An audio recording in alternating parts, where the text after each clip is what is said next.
Sua Bíblia em João capítulo 3. João capítulo 3, versículo 13 até o final. João capítulo 3, verso 13 até o final, até o verso 21, final do trecho, né? Diz assim a palavra. Quem encontrou, diga amém. João capítulo 3, versículo 13 até o verso 21. Ninguém subiu ao céu, senão o que desceu do céu, o Filho do homem que está no céu. Verso 14. Assim como Moisés levantou a serpente no deserto, da mesma forma importa que o Filho do homem seja levantado, para que todo aquele que nele crê tenha a vida eterna. Repito o verso 15. Para que todo aquele que nele crê tenha a vida eterna. Porque Deus amou o mundo de tal maneira que deu o seu Filho unigênito, para que todo aquele que nele crê não pereça, mas tenha a vida eterna.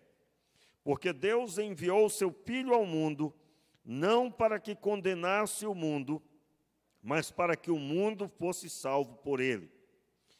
Quem nele crê não é condenado, mas quem não crê já está condenado, porque não crê no nome do unigênito, o Filho de Deus. A condenação é esta: a luz veio ao mundo, e os homens amaram mais as trevas do que a luz, porque as obras deles eram más. Todo aquele que pratica o mal, repita, todo aquele que pratica o mal odeia a luz e não vem para a luz, para que as suas obras não sejam reprovadas. Quem, no entanto, vive de acordo com a verdade, vem para a luz, a fim de que veja claramente que as suas obras são feitas em Deus. O verso 21 eu gostaria que você repetisse ouvindo a sua voz na sua tradução aí. Quem, no entanto, vive de acordo com a verdade, vem para a luz, a fim de que se veja claramente que as suas obras são feitas em Deus. Meu Pai, nós oramos e te pedimos, ministra ao nosso coração a tua palavra. No nome de Jesus, amém e amém. Meus irmãos, o texto se refere ao diálogo de Jesus com Nicodemos.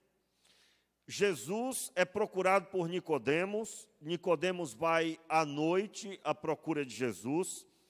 Ele era um dos principais dos líderes religiosos do judaísmo.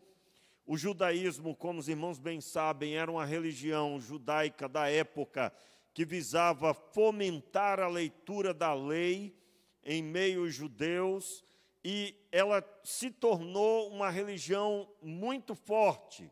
Tinha uma organização sólida, liderada por 70 líderes religiosos. Eles decidiam as causas religiosas em meio aos judeus. Esse grande centro religioso, de líderes religiosos, ficava em Jerusalém. E Nicodemos era um destes homens principais dos judeus. E Jesus diz a ele que ele tem que nascer de novo se ele quiser ver o reino de Deus, quanto mais participar. O texto da palavra declara que esse homem, ele é confrontado fortemente na sua fé, na sua caminhada. Você para pensar, ele tinha uma trajetória de pelo menos aí 60 anos no judaísmo. Por quê? Porque logo cedo, você já conhece a trajetória na época de Jesus, até os 6 anos a criança aprendia a ler e escrever com os pais, e no texto de Levítico, uma criança, na época de Jesus, já sabia ler e escrever com 6 anos. 6 anos. E Só para você ter uma ideia da capacidade bíblica das mulheres, você basta ver a oração de Maria. Você vai contemplar uma mulher que ainda está em vias de casamento, e na oração dela, ela tem conhecimento profundo da vontade de Deus e das promessas do Senhor. E eu estou dizendo isso porque, na época, o pai e a mãe tinham plena capacidade de ensinar a lei. Muito diferente do que se entende, de certa forma, parece que só os líderes religiosos compreendiam, só eles. Mas todo pai, toda mãe tinha ampla capacidade, porque ele tinha uma missão. Ele precisava, em casa, ensinar o seu filho a ler e escrever, e o texto base era o livro de Levítico. Depois, até os 13 anos, estudava o restante dos livros, até o final, em Deuteronômio, Gênesis, Êxodo, Levítico, Números e Deuteronômio. Isso na sinagoga. E depois, aos 12, 13 anos, ele poderia, se escolhesse a caminhada religiosa no judaísmo, estudaria todos os outros livros e, quando completasse 30 anos de idade, então recebia o título de doutor da lei. Essa trajetória era certamente a trajetória que Nicodemos trilhou. Então, imagina um homem que, por ser um dos principais dos líderes, ele não poderia ter menos de 50 anos, ele certamente já era um senhor de idade, pois para alcançar esta caminhada na liderança do judaísmo, como um dos principais, ele certamente tinha mais tempo de experiência. E ele ouve de Jesus que ele tem que começar tudo de novo. Você tem que nascer de novo. E nesse confronto, há um dos textos mais profundos e pregados, falados para as pessoas, que é o texto de João 3,16. Entenda, era um homem conhecedor do Antigo Testamento, e nós narramos aqui na primeira parte dessa pregação, quando nós explicamos nascer da água e nascer do Espírito. Demos mais ênfase, é claro, sobre nascer da água. Mas eu estou recapitulando com você, porque Jesus confronta pesadamente este homem. Ele diz que ele deveria, em outras palavras, se soltar das amarras do judaísmo e entender que ele estava conversando com aquele que ele deveria crer que foi enviado por Deus, que é o próprio Jesus Cristo. Jesus declara isso porque ele havia dito que não havia entendido. Eu não entendo o que o Senhor está falando, como pode ser isso? Versículo 9, Nicodemos perguntou, como pode ser isso? E Jesus confronta duramente, dizendo, tu és mestre em Israel e não compreendes essas coisas? Não é? E aí nós já percorremos essa caminhada e explanando esse texto. Mas o texto segue a confrontação de Jesus, e é nesse momento que Jesus declara, no versículo 13, ninguém subiu ao céu, senão o que desceu do céu, o Filho do Homem. Acompanha aí, o Filho do Homem. Jesus está dizendo, eu que vos falo, eu que vos falo.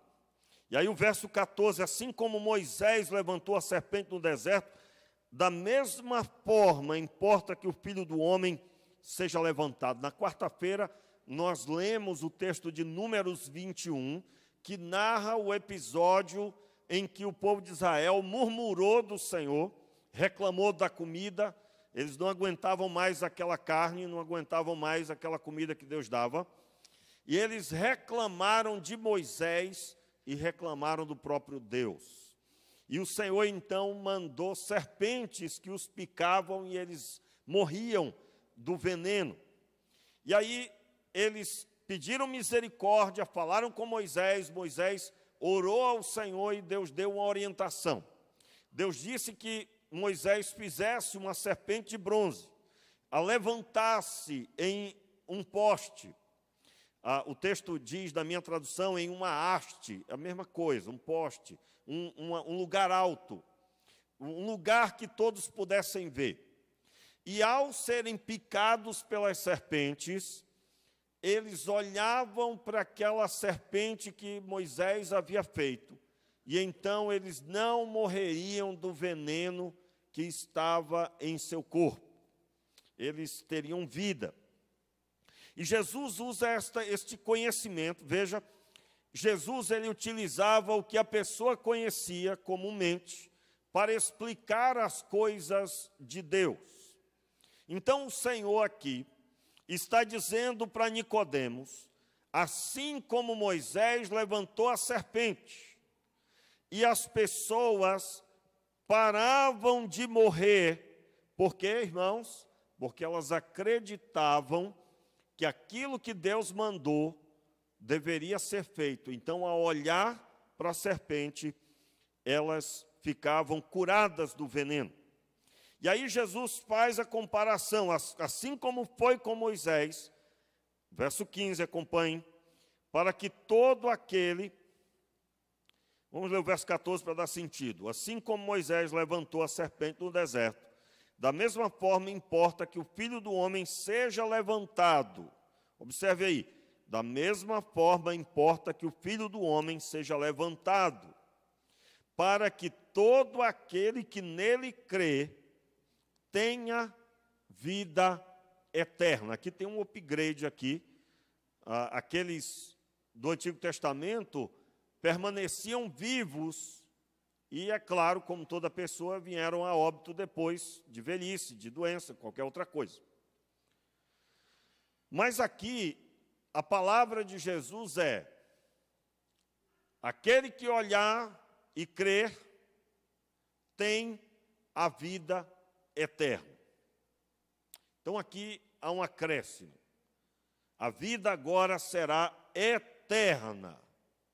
E o texto segue, o texto clássico conhecido por todos nós. Porque Deus amou o mundo de tal maneira que deu o seu Filho unigênito para que todo aquele que nele crê não pereça, mas tenha a vida eterna. Entenda, eu gostaria que você olhasse para esse texto buscando entender com a ótica de Nicodemos. Entenda, quando a serpente foi levantada, o povo estava em pecado, repudiando Deus, repudiando Moisés. E este povo em pecado começou a morrer. Eu quero aqui listar para você que a morte da serpente era só a condição visível do que já existia. Porque uma pessoa que largou Deus já está morta. Já está morta. E aí, irmãos, é muito difícil, né, falar essas coisas quando o conhecimento às vezes é tão complicado. Recentemente, agora, por exemplo, eu vi um ministro de louvor que agora eu respeito mais ainda, já respeitava, né? Todos nós respeitamos, que Deus o conserve assim.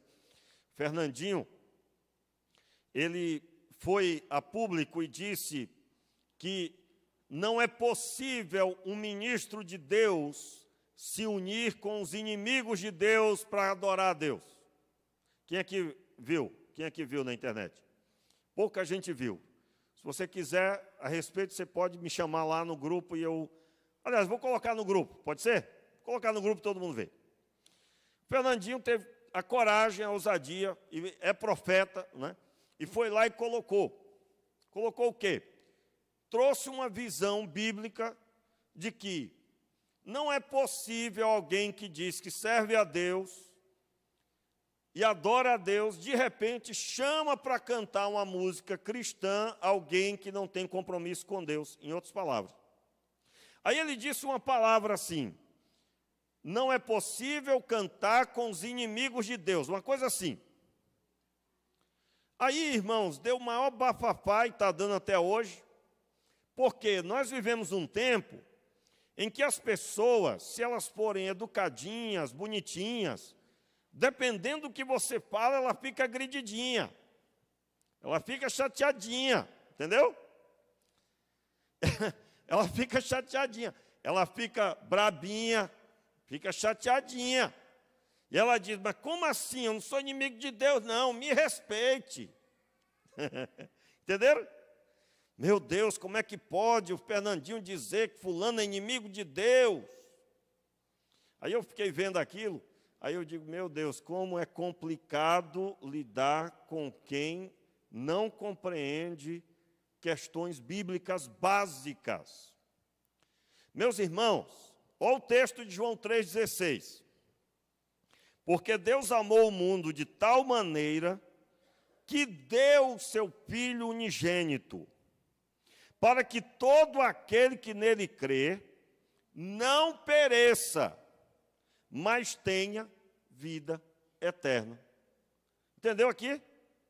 Olha só, o mundo todo, e mundo aqui é aqueles que estão em pecado, e é todo mundo nasceu de Adão, todo mundo. E esse pessoal todo, eu e você, e todos que ainda vão nascer, e os que já nasceram naquela época, estavam ali vivendo, todos eles estão perdidos, estão mortos. E se acreditar em Jesus, então não vai perecer. O perecer aí, irmãos, é carne que fica podre, tá? Cheio de mosca, pereceu, apodreceu, morreu, acabou. Então, para não perecer, tem que crer em Jesus. Tem que crer. E aí, qual é a linguagem, que não é a linguagem do Fernandinho, mas ele usou uma linguagem bíblica. A Bíblia vai dizer que nós todos estávamos em inimizade para com Deus. A palavra inimizade, ela tem como raiz a palavra inimigo.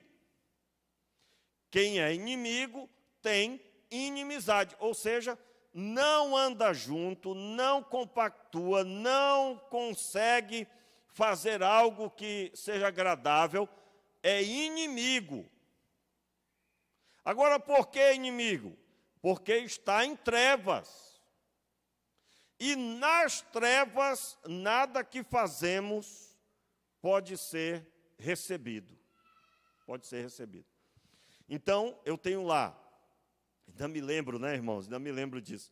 Eu dirigi uma congregação e ali tinha uma irmãzinha que estudou a Bíblia, que aceitou Jesus, e ela estudou a Bíblia. Irmãos, aquela série de estudos Boas Novas para Você, que nós damos discipulado aqui, ela fez 7 vezes aquele estudo. Uma professora da rede pública, uma senhora, na época ela tinha, eu acho que uns 40 e poucos anos, ela fez 7 vezes o estudo, que são 7 lições. E um dia eu ensinando na congregação sobre esse assunto, que todos estão perdidos e que só por meio de Jesus Cristo.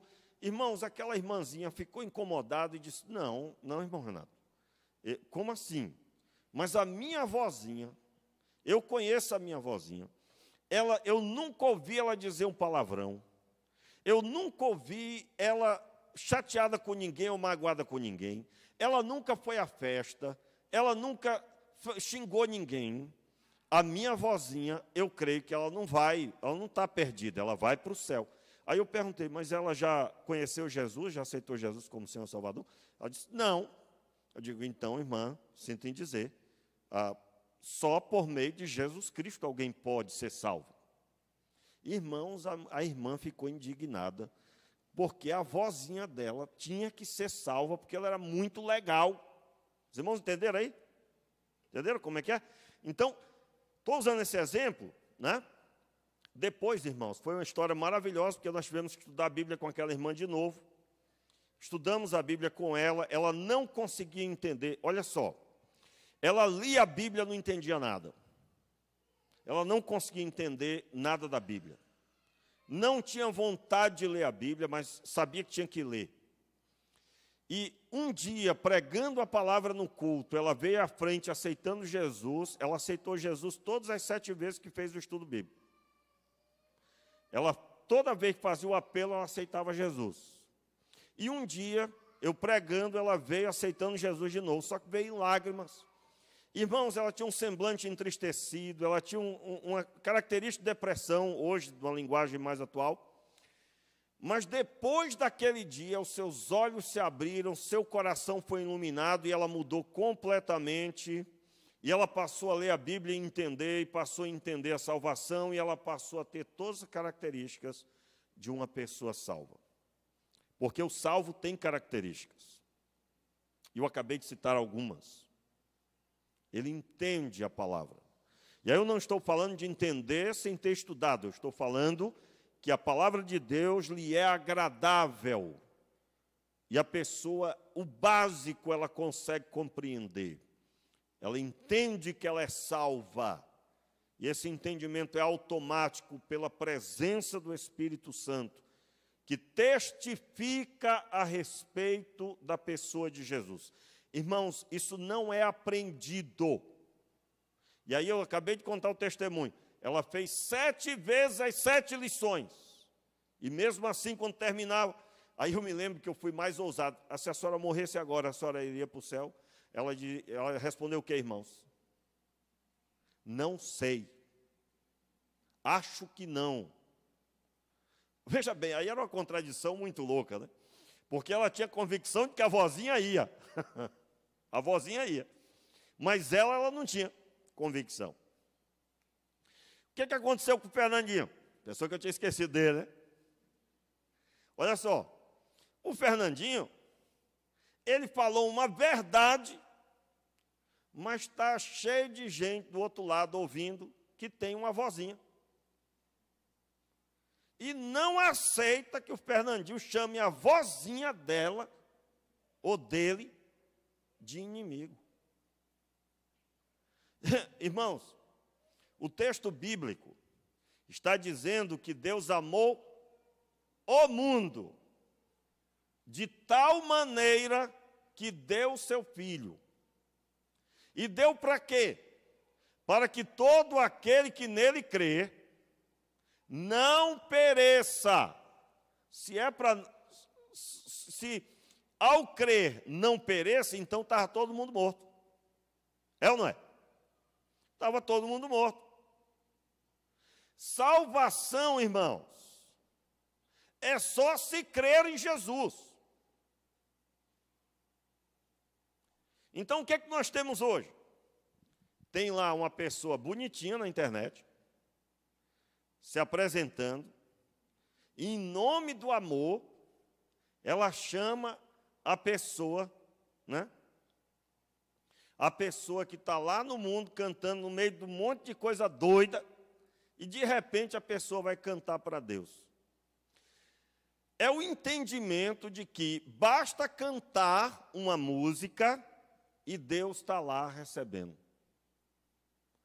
Eu quero dizer, irmãos, que Deus não recebe absolutamente nada que não passar pelo crivo da pessoa de Jesus. Como assim? Se você está aqui hoje à noite, porque você entendeu que você precisa de Jesus, e como assim precisa de Jesus? Jesus, irmão, olha só, rapidinho aqui. O homem está perdido.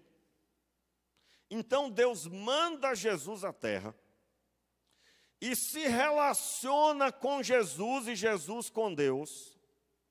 Deus se relaciona com Jesus e Jesus se relaciona com Deus. E aí Jesus chama 12 discípulos para estar com ele de manhã, de tarde e de noite. Esses discípulos viram, esses discípulos ouviram, de forma que Deus ali mostrou a eles o plano de Deus, que é o Deus se relacionar com as pessoas. O único que conseguiu se relacionar com Deus até a morte e permanecer fiel a Deus foi Jesus Cristo. Adão foi o primeiro, e aí, quando foi tentado, caiu. O segundo Adão, Jesus Cristo, ele permanece fiel no deserto, no meio dos homens, da maldade dos homens. Ele é preso, açoitado, crucificado, e ele permanece fiel. Na cruz, Jesus declara, logo após receber vinagre e fel, uma mistura anestésica, ele recebe aquele produto, e então, vendo que tudo já estava consumado, lemos aqui esse texto quarta-feira, ele então entrega o seu espírito nas mãos do Senhor. A Bíblia diz, no texto de Lucas, em tuas mãos, Pai, em tuas mãos entrego o meu espírito. Tendo dito isso, faleceu, morreu. O texto bíblico declara que Jesus diz assim, está consumado, aliás, se puder tirar o áudio do celular é uma boa, viu? Pode nos ajudar. Aliás, esse áudio está desde quarta-feira, por favor, nos ajude. Se você não sabe usar seu celular, pode me dar depois, eu ajudo você. Às vezes, irmãos, tem pessoas que não sabem como retirar ali o áudio, viu? E aí, se você estiver do lado, quiser ajudar, se propõe aí, vai ser uma boa. Voltando aqui para o assunto. Irmãos, Jesus declarou, está consumado. Está consumado o quê? O plano para que o pecador contemple, entenda e se converta. E agora, ao se converter, receba a nova vida em Cristo Jesus. Aí vem o sentido de ser discípulo. Por que eu tenho que ser discípulo? Porque Deus só recebe na semelhança do Filho dele. Deus só recebe na semelhança do Filho. Ele é o Mestre e Senhor. Então eu preciso me submeter. E sendo submisso ao Mestre, Deus, quando olha para mim, Ele olha e vê Jesus Cristo. Pastor, mas eu estou muito distante como discípulo. Justamente, por isso você tem que se arrepender dos seus pecados. Você pode estar na igreja, servindo a Deus aí, aparentemente, bonitinho, né? Mas você fica ferido se o pastor disser, não, você não é servo de Deus, não. Veja bem, servo de Deus na medida da pessoa de Jesus Cristo. E aí, como eu estava dizendo, o homem que está no pecado, ele é inimigo de Deus. E ele é inimigo de Deus por quê? Porque Deus o criou para a glória dele. E ele teima em estar distante de Deus. Todo o pecado que o homem promove não foi o projeto de Deus para a vida dessa pessoa. Então, Deus, quando olha para você em pecado, o que você está fazendo irrita o Senhor, transforma você em inimigo. Veja bem, uma pessoa que é inimigo de outra, promove algo que incomoda o outro. Todo pecador promove a maior afronta para com Deus, porque Deus criou o homem não para o pecado, mas para a glória de Deus. Isso significa, e a glória significa a luz, aquilo que exalta a Deus. Não é possível exaltar a Deus o homem em pecado, em pleno pecado. Por isso, irmãos, pode fazer um coral com os cantores do mundo. Eu tenho certeza que Deus não recebe. Mas, pastor, o senhor viu o cântico? Meu irmão, pode ser o cântico que for. Quando Deus olha, Ele não vê uma música. Ele vê o coração. Já se arrependeu de seus pecados? Não. Já se tornou discípulo de Jesus? Não. Então pode cantar a noite toda. E aí, irmãos, no nosso tempo, a pessoa, ela quer tudo pelo amor. Não, mas olha, pastor, eu acho um desrespeito. Eu nunca mais venho nessa igreja. O senhor falou uma coisa que me feriu. Não pode ferir. Não pode de jeito nenhum. Aliás, irmãos, os melhores, na visão do homem, não sua, estou falando de uma forma geral, em nome de Jesus. Não é nada pessoal, amém, queridos? Nós estamos falando sobre o ser humano. Nós vivemos um tempo que você tem que dizer coisas boas, coisas bonitas. Só que no dia do juízo, haverá uma multidão, lembrando de seus pastores, que falaram o que eles queriam ouvir. Que isso não aconteça aqui em lugar algum, em nome de Jesus. Diga amém aí, meu irmão.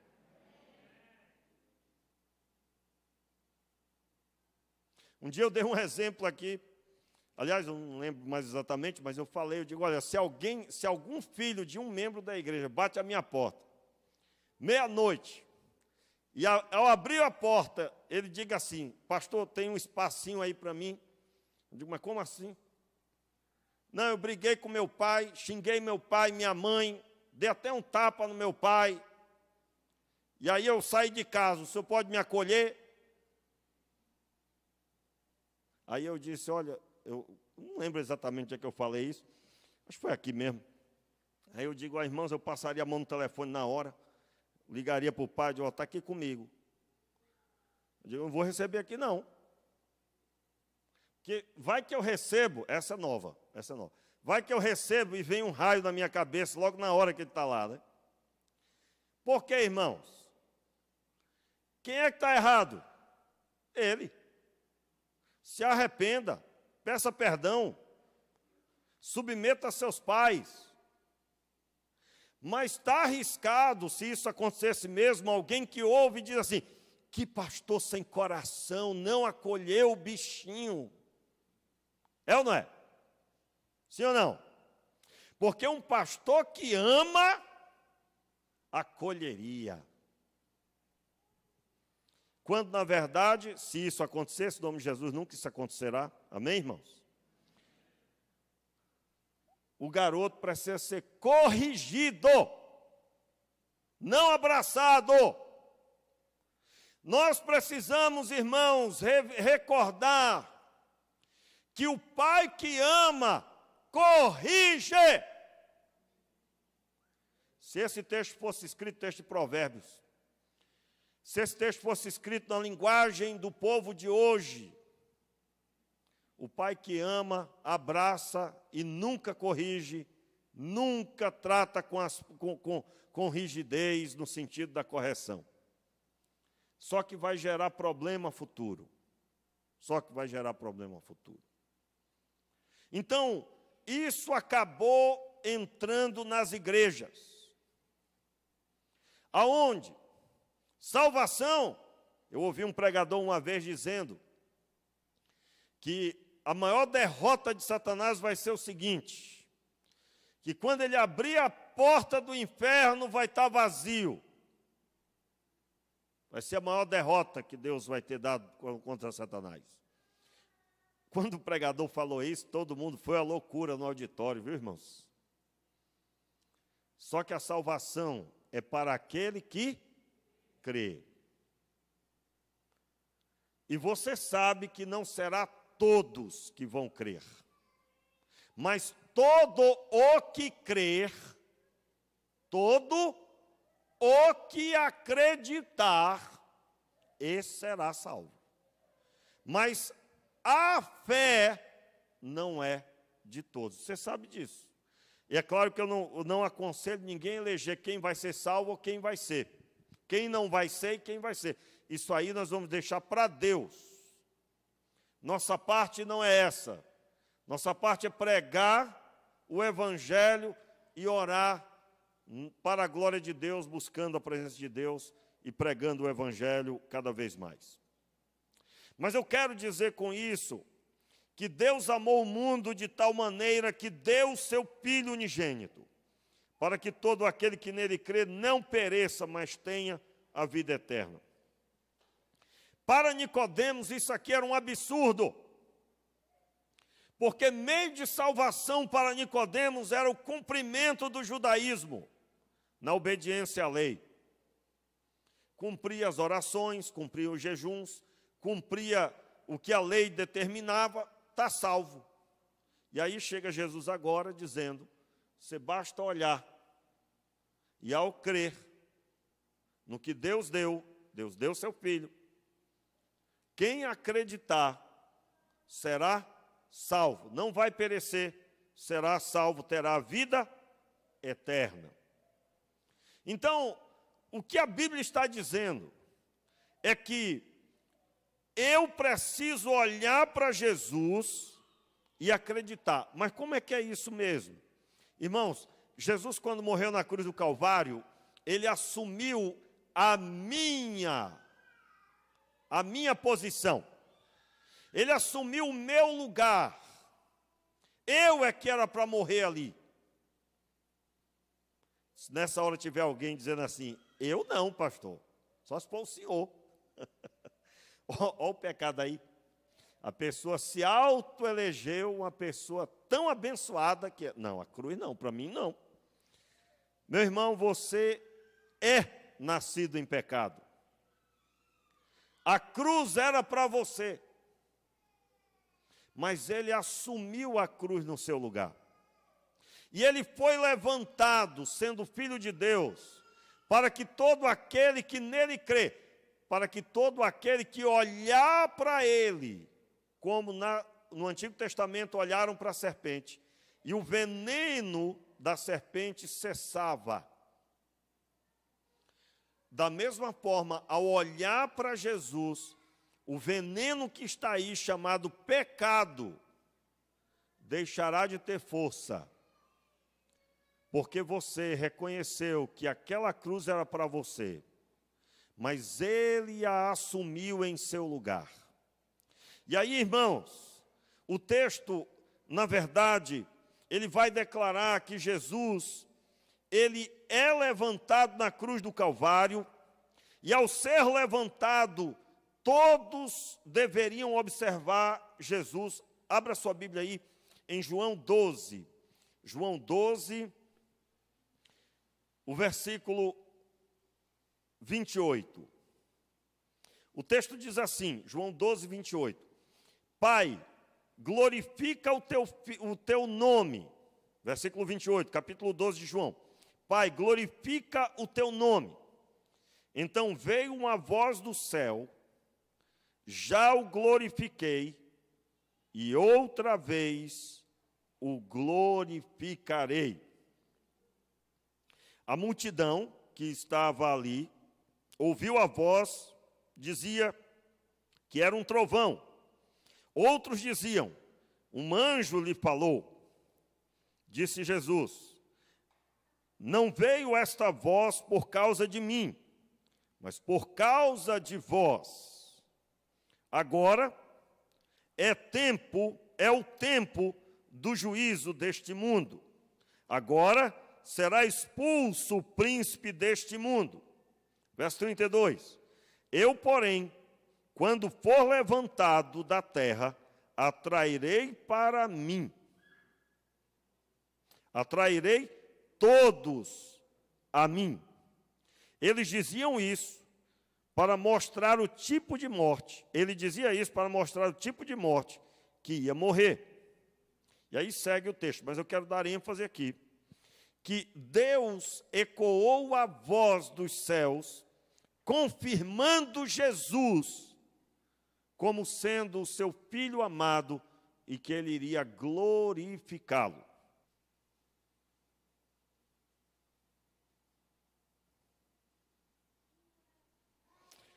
João 5, versículo 25, diz assim: em verdade te digo, que vem a hora, e já chegou, em que os mortos ouvirão a voz do Filho de Deus, e os que ouvirem viverão. Porque assim como o Pai tem a vida em si mesmo, também concede ao Filho ter a vida em si mesmo. E lhe deu autoridade para julgar, porque é o Filho do homem. Não fiquem maravilhados com isso, porque vem a hora em que todos os que se acham nos túmulos ouvirão a voz dele e sairão. E os que tiverem feito o bem para a ressurreição da vida, e os que tiverem praticado o mal para a ressurreição do juízo. Eu quero dar ênfase aí que, mais uma vez, a palavra declara que aqueles que ouvirem a voz, essa voz estava sendo pregada, e o objetivo era que eles acreditassem na pessoa que vos falava. Ao acreditar em Jesus, aí sim eu estou livre do veneno chamado pecado. Eu quero dar destaque, irmãos, que após a ressurreição, Jesus se assentou à destra do Pai. E agora, Ele está do lado de Deus para que nós contemplemos o que vai acontecer com quem creu. Ele não morrerá, mas viverá eternamente, na semelhança de Jesus Cristo. Eu quero convidar você a uma reflexão forte a respeito da sua fé. Assim como Jesus confrontou Nicodemos com essa verdade, eu pergunto hoje à noite: você pode dizer que crê em Jesus genuinamente? O pecado já foi derrotado aí na sua vida? Ou ele está em pleno vigor? Se ele está em pleno vigor, você está morto. Se o pecado tem limite aí, quando ele vem, você diz não. Você creu em Jesus. Você acredita que não é andando do seu jeito, mas é andando conforme Jesus. E aí, irmãos, o grande problema, e Jesus explicou claramente aqui, voltando para o texto de João 3, agora o versículo 17. Porque Deus enviou o seu Filho ao mundo não para que condenasse o mundo, mas para que o mundo fosse salvo por ele. Verso 18. Quem crê nele não é condenado, mas quem não crê já está condenado, porque não crê no nome do unigênito Filho de Deus.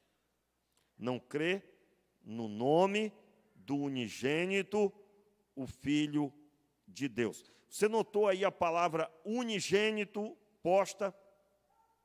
Não crê no Filho único de Deus. Verso 19. A condenação é esta: a luz veio ao mundo, e os homens amaram mais as trevas do que a luz, porque as obras deles eram más. Em outras palavras, eu não quero Jesus, e aí, por trás disso, ela não crê, porque se ela for acreditar, ela vai ter que deixar tudo que ela gosta. Já ouviu aquela história? Deixa primeiro eu curtir um pouco, depois eu vou para a igreja. O pastor deve dizer o que então? Senhor, tira de mim o anseio pelo pecado, me mostra a verdade do Senhor. Meus irmãos, se eu convidar você agora a entregar sua vida a Jesus, se você está com maior paixão pelo pecado, eu digo a você que você está com a motivação errada. A sua mente quer Jesus, seu coração está tomado pela sua própria vontade. O que você precisa é buscar a presença de Deus, dizendo: eu quero o pecado, mas sei que assim estou perdido. Tira de mim isso, Senhor, e ajuda-me a crer do jeito que o Senhor determinou na Escritura Sagrada. Senão, irmãos, nós vamos formar uma multidão de religiosos. Religiosos são aqueles que cumprem bem o ritual, mas não têm relacionamento com Deus. E o texto segue, verso 20. Todo aquele que pratica o mal odeia a luz e não vem para a luz, para que as suas obras não sejam reprovadas. Meus irmãos, como eu já perdi pessoas, mas eu já sei disso, porque chegou um dia que eu tive que confrontá-las. Como eu já perdi pessoas no decorrer do tempo. E eu digo a você que eu, que sou pastor, não é fácil para mim. Por quê? Porque muitos ao redor discordam às vezes do pastor, diriam assim: pastor, não seja duro com essa pessoa, senão ela vai deixar a igreja. E as pessoas não entendem que eu não posso fazer diferente do que Jesus determinou. Irmãos, esse local aqui não é nosso, é de Deus. A escritura que determina a nossa conduta não foi escrita por mim. Eu devo me submeter ao Senhor de todas as coisas, e você também. E observe, todo aquele que pratica o mal odeia a luz e não vem para a luz, para que as suas obras não sejam reprovadas. É aquele caso daquela pessoa que ela diz: olha, um dia eu vou ser da igreja. Ela não se aproxima porque ela não quer interferência de ninguém. E quando eu disse aqui, quantas vezes eu já perdi pessoas? Claro, eu tive que chamar para conversar, porque a pessoa dizia que era discípulo, mas estava agindo conforme o contrário. E aí, quantas vezes, eu já ouvi: mas pastor, o senhor me chamou a minha atenção. Não, pastor, mas como assim? Não, eu não fiz nada de errado, o senhor me corrigiu. E muitas vezes a pessoa nem dizia isso para mim mesmo, comentava com outras pessoas. Sinto em dizer, irmãos, mas nós precisamos largar todo e qualquer dodói. Diga amém aí, meu irmão. Largue o dodói. Largue qualquer besterol. E entenda, se você não está gostando do que está ouvindo na Escritura, você está com seu coração impregnado com obras más. Você está amando mais as trevas do que a luz. E isso que Jesus estava dizendo para Nicodemos, que você olharia e diria: isso é um homem de Deus. E, finalmente, o versículo 21. Quem, no entanto, vive de acordo com a verdade, vem para a luz, a fim de que veja claramente que as suas obras são feitas em Deus. Meus irmãos, aquelas pessoas que estão andando na luz e buscando a luz, eles não têm medo do que vão ouvir, porque sabem que a luz é boa e que ela vai trazer mais luz ainda, e essa pessoa vai ser aprovada com a luz que é trazida. Eu quero, com essas palavras, convidar você à oração. Fique de pé no seu lugar. E eu repito, se você está aqui hoje, e você é essa pessoa que não se vê sendo um discípulo, porque você não quer interferência na sua vida, meu irmão, você está perdido nos seus pecados. Você está perdida nos seus pecados, minha irmã. Se arrependa, busque a Deus, acorde pela madrugada, fale com Deus que você não consegue amar a sua palavra. Você não consegue ser corrigido ou corrigida. Porque aqueles que almejam servir ao Senhor precisam buscar a luz e andar na luz como Ele na luz está. E vimos a sua glória como a glória do unigênito do Pai. A glória que revela o confronto. é o confronto para com os nossos corações.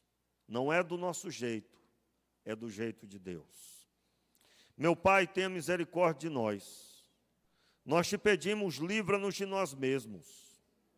Livra-nos, Senhor, de querermos os mimos que os bons conselhos aos olhos humanos pode trazer. Mas nos ajude, Senhor, a ouvir a verdade da Tua palavra, que muitas vezes dói tanto, mas gera tanta alegria no futuro. Nós oramos, Pai, pedindo que o Senhor abençoe essa pessoa, que está aqui hoje e não consegue obedecer, não consegue te servir genuinamente. Já tentou tantas vezes, mas não consegue. Nós oramos pedindo salvação sobre essa pessoa.